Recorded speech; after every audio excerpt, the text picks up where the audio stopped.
Hello and welcome to Chapter 3, Section 4, Exponential and Logarithmic Equations.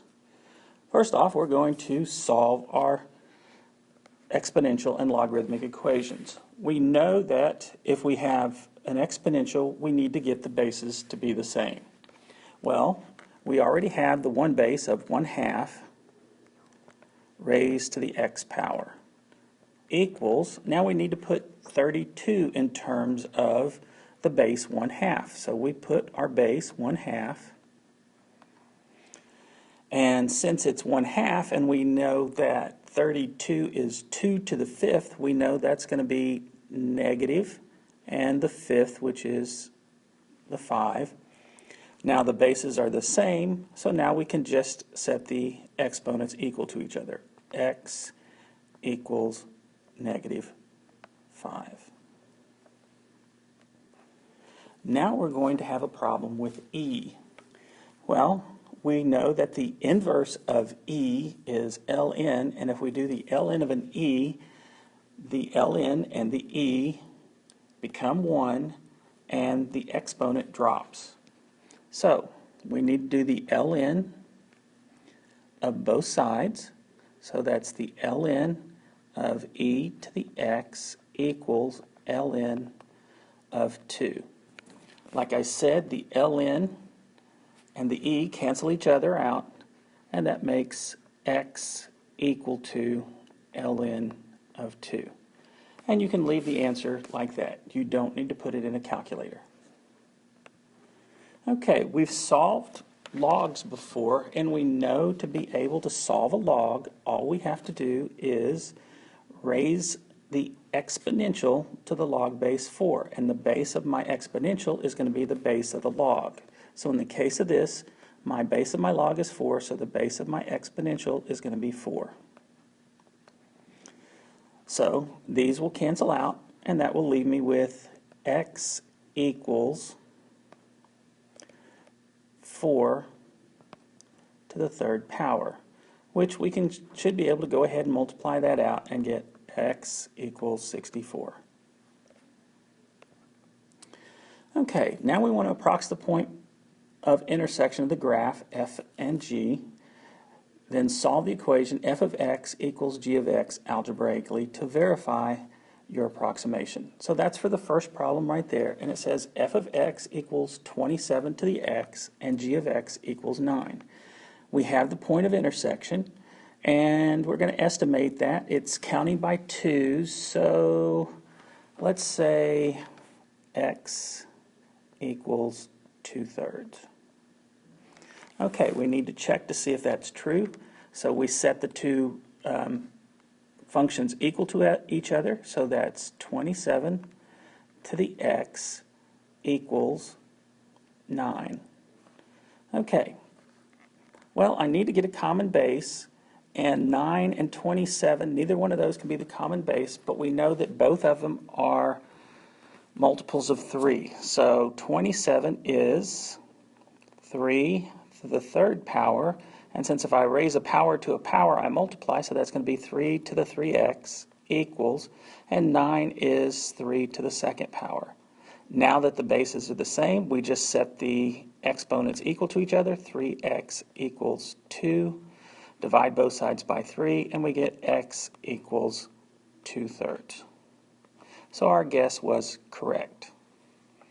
Okay, next we're going to solve, and we have a 2 with the e to the x, so we need to get rid of it first.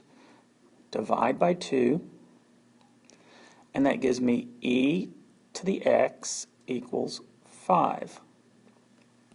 Now, as we did previously, to get rid of an e to the x, I do the ln. So that's ln of e to the x equals ln of 5. Okay? The ln of e cancels out, and that leaves me with x equals ln of 5. And you can leave that answer like that. Okay, we have one last question, and I need to solve this. There are two ways to solve it. I'm going to solve it a different way. I see that this is an exponential, which means I can do log base 3 and do log base 3 on this side. So that gives me log base 3 of 3 to the x minus 1 equals log base 3, and 27 is 3 to the third power. Okay, the log base 3 of 3 cancels each other out, and that leaves me with x minus 1. And that's going to be equal to, same thing on the other side, base 3 to the log base 3 of 3 to the third. The first two 3's cancel out, and that leaves me with 3. Then I just solve the problem algebraically, adding 1 to both sides, and x equals 4. Okay, now we have a few problems that require a little more work than what we've done before. So, on this first problem, first thing I need to do is factor. And that's going to factor as e to the x minus 5 times e to the x plus 1 equals to 0. Okay, so I'm going to solve each one of them separately. E to the x minus 5 equals 0, and e to the x plus 1 equals 0. Okay, I add 5 to both sides, and e to the x equals 5. Okay, now this puts it just like the first problems we started with. To get rid of the e to the x, I do the ln of both sides, so that's ln of e to the x equals ln of 5. The ln and the e cancel each other out, so that leaves me with x equals ln of 5.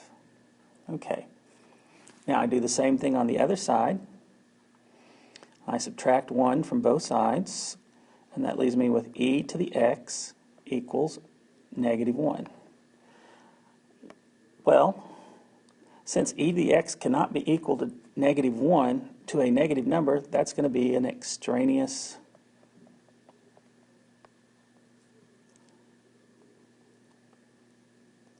solution, which means it doesn't work. Okay, now let's look at the next problem. Well, since the 2 is inside with the x, we can't just do the e and get rid of, or we can't divide by the 2 first and then get rid of the ln. We've got to get rid of the ln first and then get rid of the 2. So that's going to be, I'm going to do ln of 2x, or e to the ln of 2x, equals e to the 2.4. The e and the ln cancel each other out, and that leaves me with 2x equals 2e to the 2.4. Divide both sides by 2, and x equals e to the 2.4 over 2. And you can leave your answer just like that. Now we need to look at our last problem. And we need to combine where we can combine. We know that if I have a minus a log, I need to condense that, and that's going to become log of x plus 4 over x. And that's going to be equal to log of x plus 2. Now that I have a single log on each side, I can now get rid of the logs by doing the exponential, which means since this doesn't show a base, I know it's base 10, so my exponential is going to be 10. And that gives me x plus 4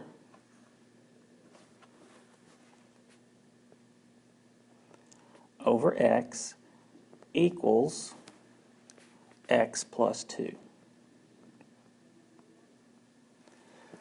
Okay, now what I can do is change this to this, which doesn't make any change in it, but it now looks like a proportion, and I can multiply that way. 1 times x plus 1 is x plus 1,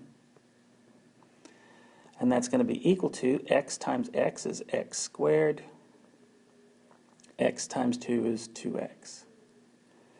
Okay, now I just need to get everything on the on the same side. So I subtract x and subtract 4.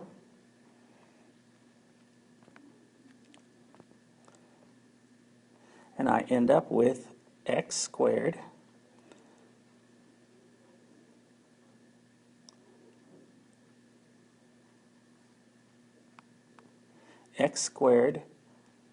plus x minus 4 equals 0. Okay, you can't factor that, so we need to plug that into the quadratic formula.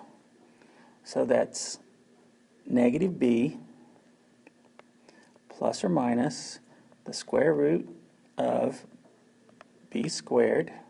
Oops, that's a positive one. B squared minus 4 times 1 times negative 4, all over 2 times a, which is 2 times 1.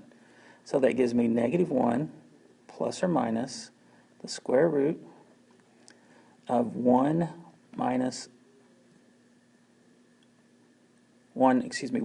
plus 16, all over 2. Now I finished simplifying that out, and it's going to be negative 1 plus or minus the square root of 17 all over 2. Now if I make that negative 1 minus the square root of 17, that is not going to exist because I can't take the log of that. But now if I use the positive 1, it does work. So negative 1 plus the square root of 17 over 2. That is my final answer. And thank you for listening.